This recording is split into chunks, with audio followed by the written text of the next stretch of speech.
Olá, gente, tudo bem? Espero que todos estejam bem.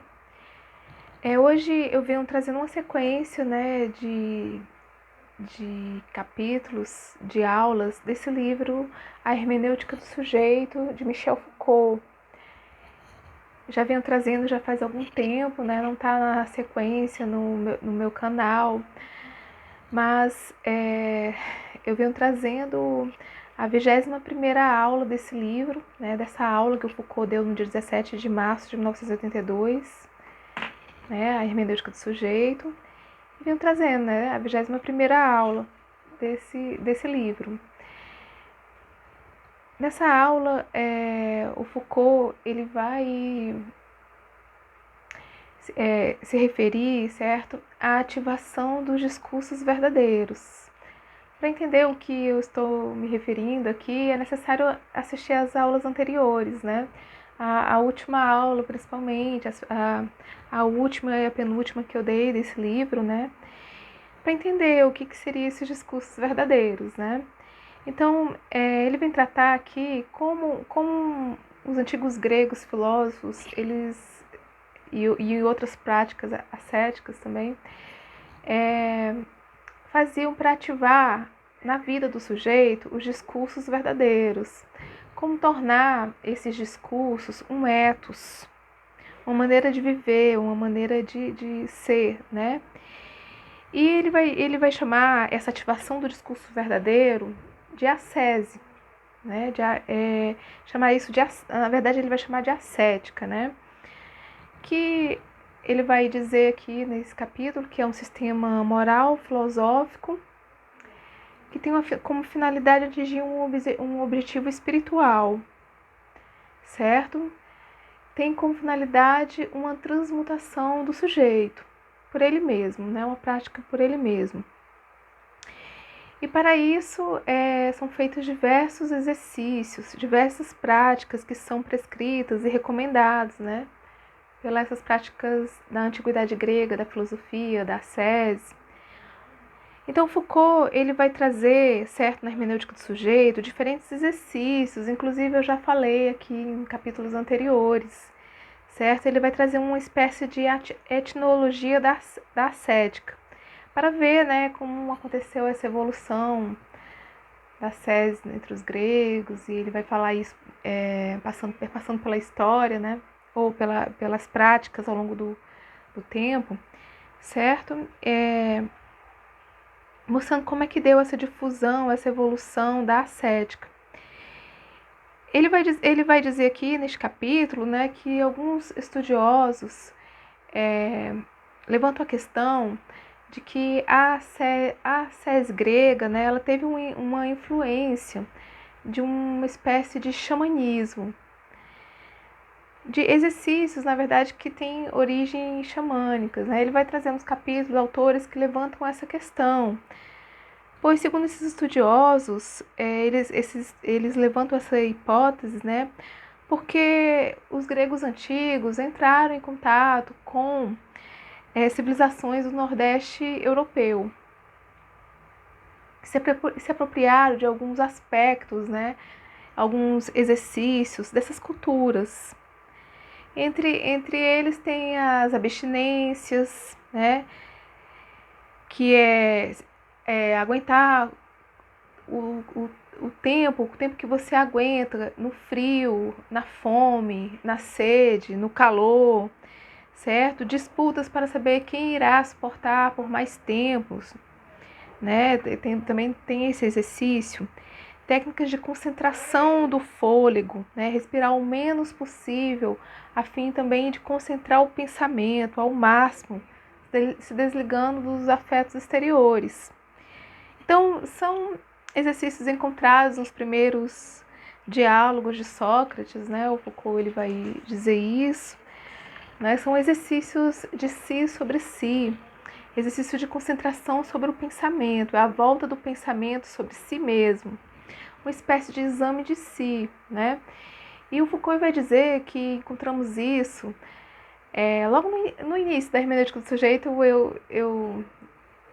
Eu trouxe essa aula do Foucault, né, que Sócrates vai trazer essa questão dessa volta do pensamento sobre si mesmo, que é esse exercício, né? Quando Platão vai trazer esse diálogo entre Sócrates e Alcibiades. No início do livro vocês podem conferir, que era a questão do cuidado de si. Sócrates havia convencido Alcibiades, que queria governar Atenas, que para rivalizar contra os espartanos e os persas, Alcibiades deveria então, caso ele quisesse governar Atenas, voltasse para si mesmo, certo? Prestar atenção em si, cuidar de si. E o que era esse cuidar de si? Era ocupar-se da alma, ok? Então era um conhecimento da alma por ela mesma. É um reconhecimento do divino em si, que o platonismo vai trazer, né? O gnosticismo. Foucault vai dizer que entre os estoicos, os cínicos, né, não tem esse centramento nessa questão, né, dos exercícios voltados para esse reconhecimento de si, do conhecimento de si, da alma em si mesmo. Tem também, mas não é tão central para os estoicos, né, para o que a filosofia seria posteriormente. Isso também já vimos em capítulos passados, né. Não foi completamente eliminado essa questão, né, por exemplo, entre os estoicos. Não foi completamente eliminado, pois Foucault vai dizer que sabemos que, em princípio, né, é necessário reconhecer em si mesmo um elemento substancial da razão divina, isso que está presente no mundo. Isso é um pensamento estoico.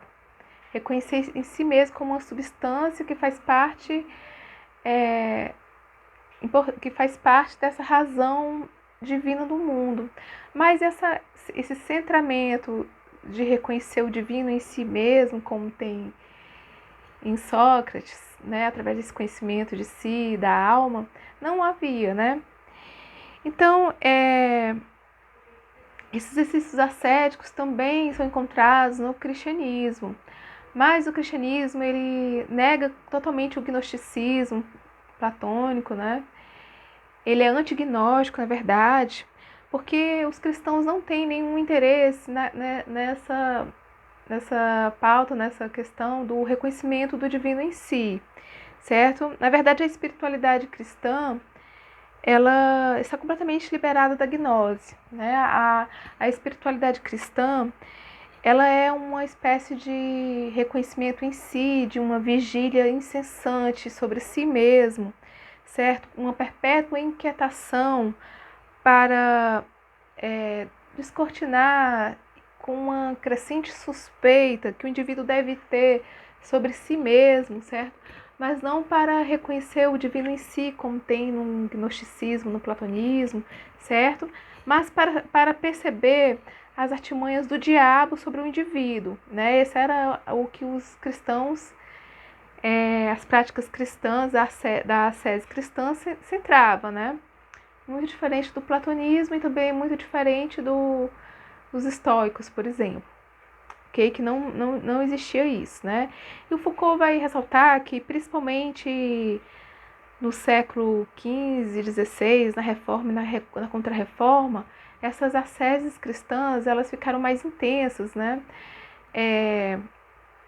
Com uma espécie de vigilância e regramento da vida em seus detalhes, né? De hora em hora. Cada atividade deveria ser regrada, noite e dia, de hora em hora. Um tipo de obediência a uma regra, de controle sobre si mesmo, certo? Mas o foco no cristianismo, já também em aulas passadas foi discutido isso, não era o aperfeiçoamento do sujeito por ele mesmo. Não consistia em fazer de si uma obra de arte, como estava nas asceses gregas antigas, né, greco-romanas antigas. Não se tratava disso, certo? Mas sim fazer com que o sujeito, por ele mesmo, fosse capaz de obedecer uma regra, né? Ter uma vida completamente regrada, certo? E essas práticas não tinham a ver com, como eu já disse, com a ascese grega, né? Para a ascese grega antiga, não se obedecia uma regra, mas uma forma. Era uma forma que a vida deveria seguir. Uma forma construída pelo próprio sujeito, certo? Um estilo de vida, uma maneira de ser. Para entender melhor isso, o Foucault ele traz um exemplo aqui do arquiteto. O arquiteto, para construir um prédio, né, ou sei lá, uma obra, ele deve sim seguir as regras, né, para estruturar o prédio, mas ele deve também ter liberdade, né, a liberdade para trazer a sua arte. Ele vai trazer o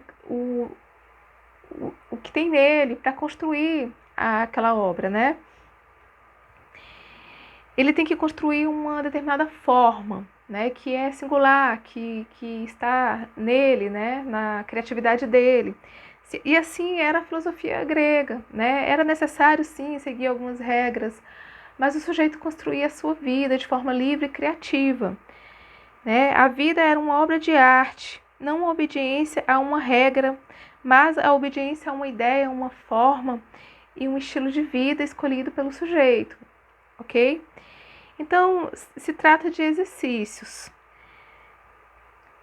né? Muito diferente dos exercícios regrados dos cristãos, ok?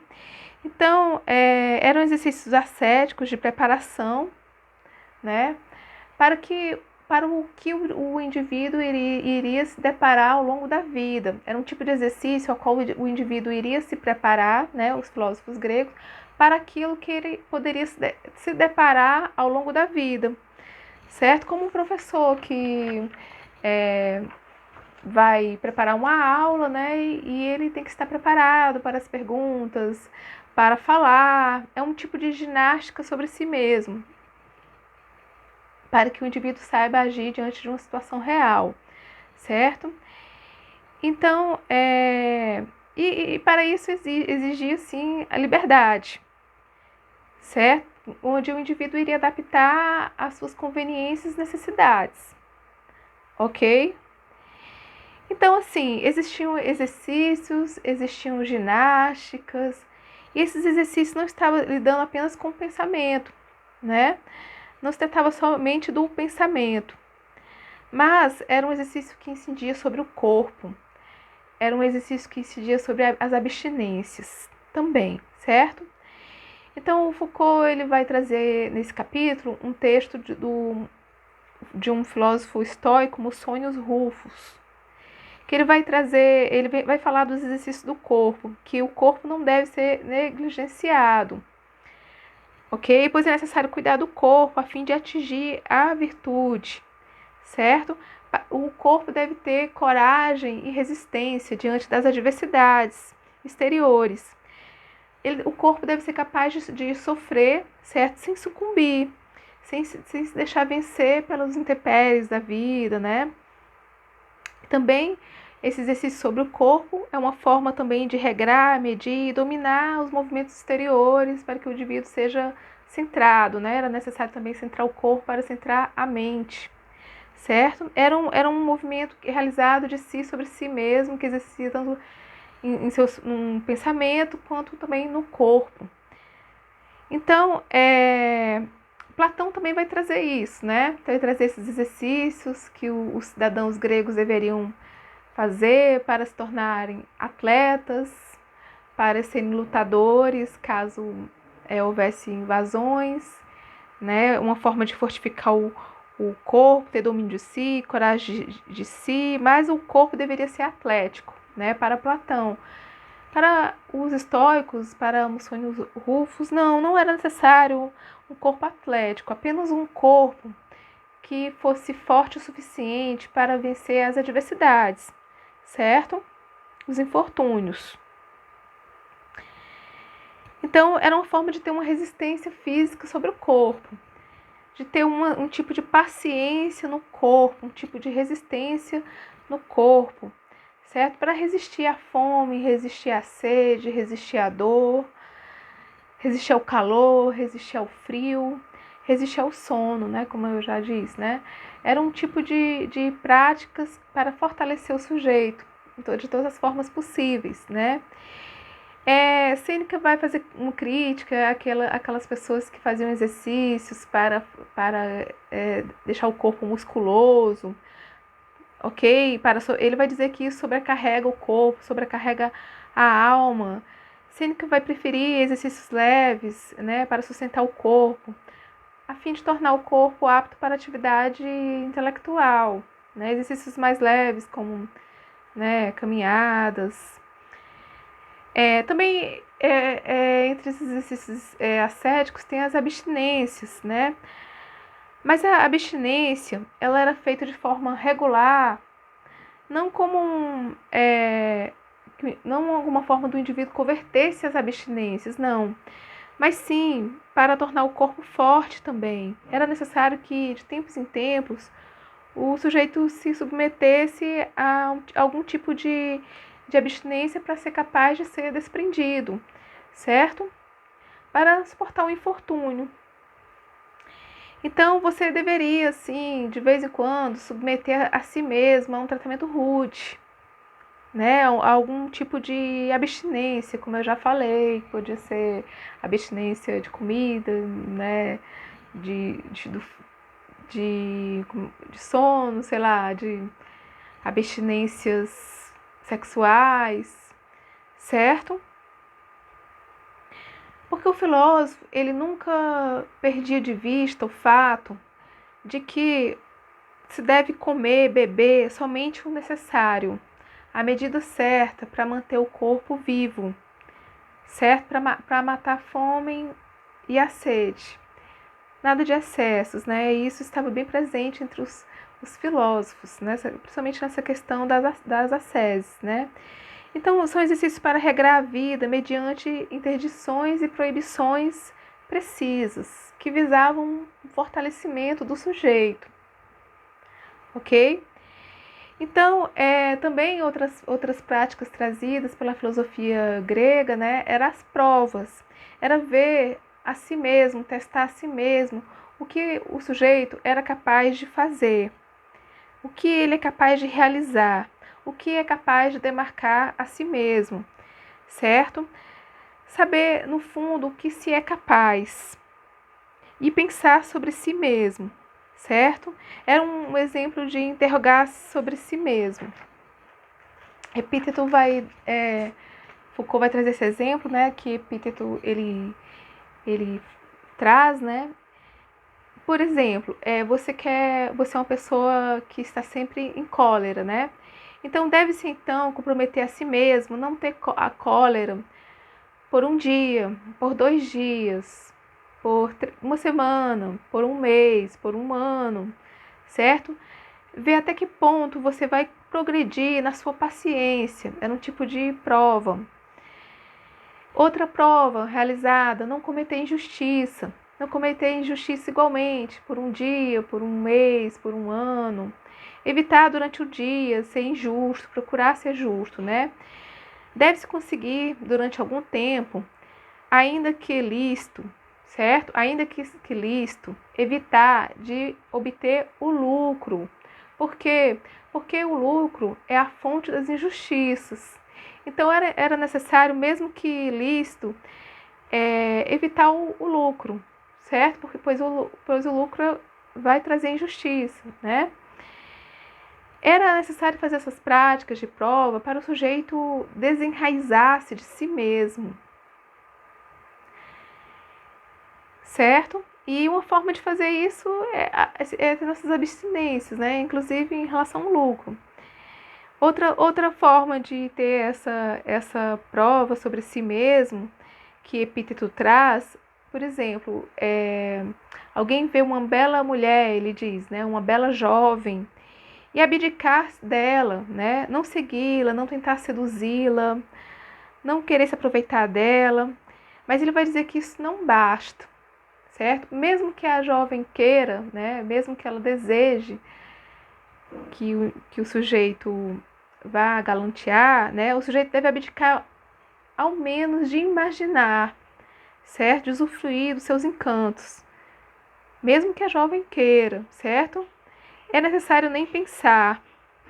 É uma forma, assim, de neutralizar o pensamento, ok? Outra forma também de ascese, que é um tipo de realização do pensamento sobre si mesmo, é um pai, por exemplo, que ama muito um filho ou uma filha, né? E nesse momento ele estaria com o filho sobre o seu colo e dando um beijo, né, um afeto.